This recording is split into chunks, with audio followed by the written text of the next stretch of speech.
আজকে শুনে যান, শিখে যান, দেখবেন জীবনে যেদিন ভালো হতে চাইবেন আপনার জানা থাকবে যে আপনি কিভাবে ভালো হবেন।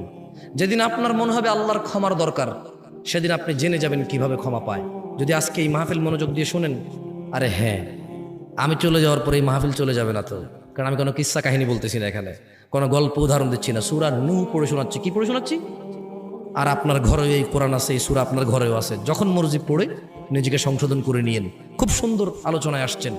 আর আমি দীর্ঘ অনেকদিন পরে সূরা নূহ নিয়ে আলোচনা করছি, দীর্ঘ অনেকদিন পর।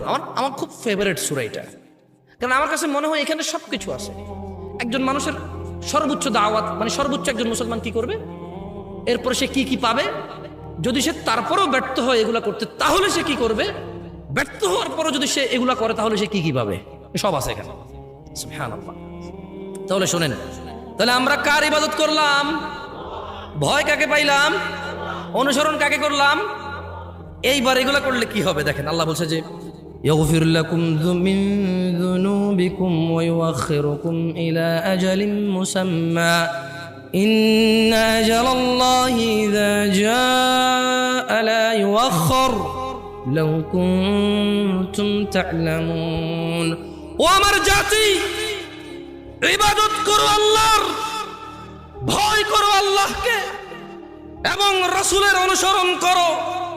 যদি তোমরা এই তিনটা কাজ করো, আল্লাহ তোমাদেরকে ক্ষমা করবেন। সুবহানাল্লাহ। তোমাদের যত অপরাধ আছে কে ক্ষমা করবে? ওয়া ইউআখিরুকুম ইলা আজালিম মুসাম্মা। তোমাদেরকে তিনি এই যে অপরাধগুলো করে ফেলেছো, যদি তোমরা এই অপরাধী, তোমরা একেবারেই তোমরা আল্লাহ দ্রোহী, আল্লাহর এবং তার রাসূলের কোনো কথা মানছো না, এবার শুধু আল্লাহর ইবাদতটা করো, আল্লাহকে ভয় করো, তাহলে আল্লাহর নবী বলছে যে আল্লাহ তোমাদের অপরাধ ক্ষমা করবে। ওয়া ইউআখিরুকুম ইলা আজালিম মুসাম্মা, এবং তোমাদেরকে তিনি একটা নির্দিষ্ট সময় দেবে, মানে তিনি তোমাদেরকে হায়াত দেবে, বাঁচায় রাখবে যাতে ভালো কাজ করতে পারো। সুবহানাল্লাহ। মানে গুনাহগার হয়ে তুমি মরবা না। আর কি লাগবে? একটা মানুষ গুনাহগার হয়ে মরবে না, সে আল্লাহর ইবাদত করবে, আল্লাহকে ভয় পাবে, রাসূলের অনুসরণ করবে, তাহলে আল্লাহ তাকে সময় দিবে, অবকাশ দিবে, নির্দিষ্ট একটা সুযোগ দিবে যাতে সে ইবাদত করে আল্লাহ প্রিয় হয়ে পৃথিবী ত্যাগ করতে পারে। এবং নূহ আলাইহিস সালাম বলতেছে, ও আমার জাতি, জেনে রাখো, ইযা জা ইন্না আজালাল্লাহ, আল্লাহর দেওয়া নির্দিষ্ট সময়, ইযা জা, যদি আল্লাহর দেওয়া মৃত্যু তোমার জন্য চলে আসে, আল্লাহর দেওয়া ধ্বংস যদি তোমার জন্য চলে আসে, লা ইউআখার, দেরি হবে না।